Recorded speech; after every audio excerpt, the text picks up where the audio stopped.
Cornwall has an extraordinary landscape and environment, and it's home to some of Britain's most spectacular wildlife.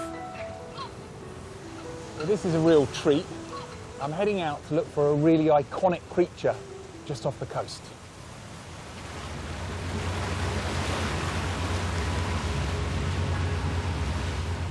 I left Newquay Harbour in search of what's actually Britain's largest native carnivore.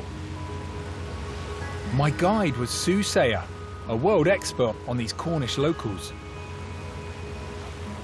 Oh my God, and they're beautiful females. They're absolutely stunningly gorgeous. Can you see? Yes! Yay! And you're using your camera there to identify, not just take pictures, I'm guessing. A bit like our fingerprint, every seal's got a unique fur pattern, and that enables us, by eye, to work out which seal it is that we've seen. So you can track them for life and follow them wherever they go around the coast. It's awesome. These are grey seals. A big adult can weigh 1/4 of a tonne. More than 1/3 of their global population live around the UK coast. Sue would be first to admit she's a bit of a grey seal nut. What drew you to seals? I'm going to give you a very strange answer. The stranger the better. I think it's because I don't have children. I got to a certain age and I needed to find something to fill the potential lack of children void. Seals, not only were they persecuted a bit and had a bit of a bad press, but equally there was very little research about them. So 1999 I knew nothing about seals. 2000 I did my first survey. Now we're pretty well known for our photo ID work.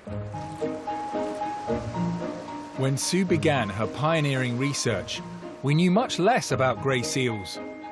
But she's since recruited a small army of citizen scientists around Cornwall and the southwest who survey and record seal numbers, creating a vast research archive.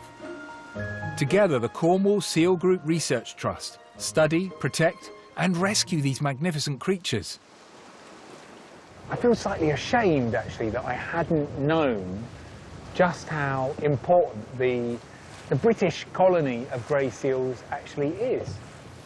I often think of the UK as having been stripped of its really wild life. It's still beautiful, frankly, and humbling to be in the presence of a deep-sea, really wild creature. Like so much life in our oceans, grey seals face a precarious future.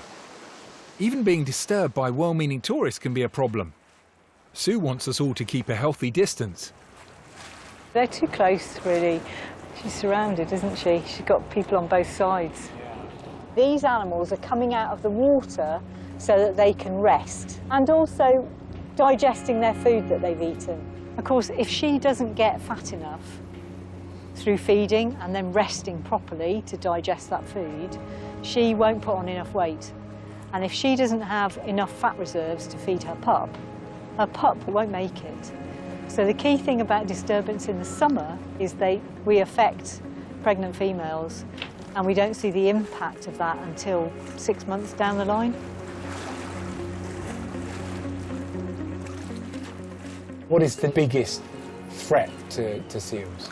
Big storms.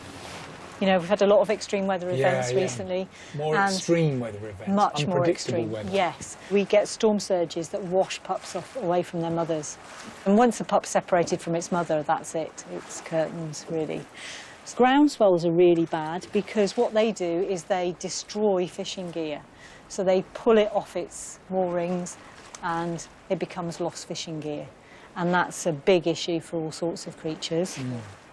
This is a seal called Lucky Bunting. So I went out early one morning and saw her on the beach, entangled in net. And I knew, my heart sank into my boots, we needed to do something or she was going to die. We have to get to the seal before the seal knows we're there. Otherwise the seal will leg it into the sea and we've got no chance of rescuing it.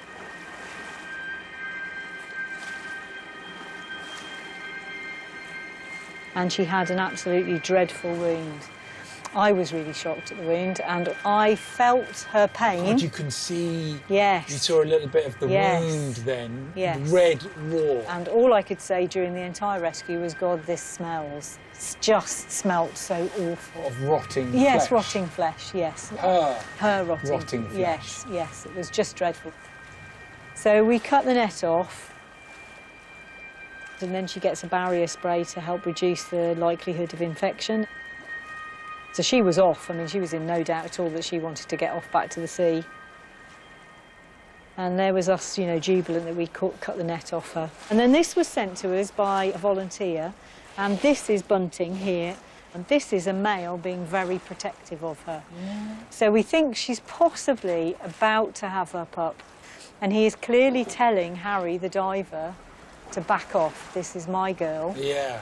I'm looking after her. Go away. That's really Get out of clear here. body language. So we know she's survived, we know she's thrived, we know she's done normal stuff. In fact, she's taught us some new science, and all because we were able to get the net off her. If we hadn't got the net off her, she wouldn't have survived. And it never This stopped. is just netting that has been lost at sea or Accidentally discarded. lost. Accidentally. It's not deliberately No, set to fish. fishing nets cost far too much to deliberately discard if they're still operational. So nobody would right-mindedly discard a net deliberately, but a lot of nets get ripped up in storm surges. And with more extreme weather events, we're getting more of that.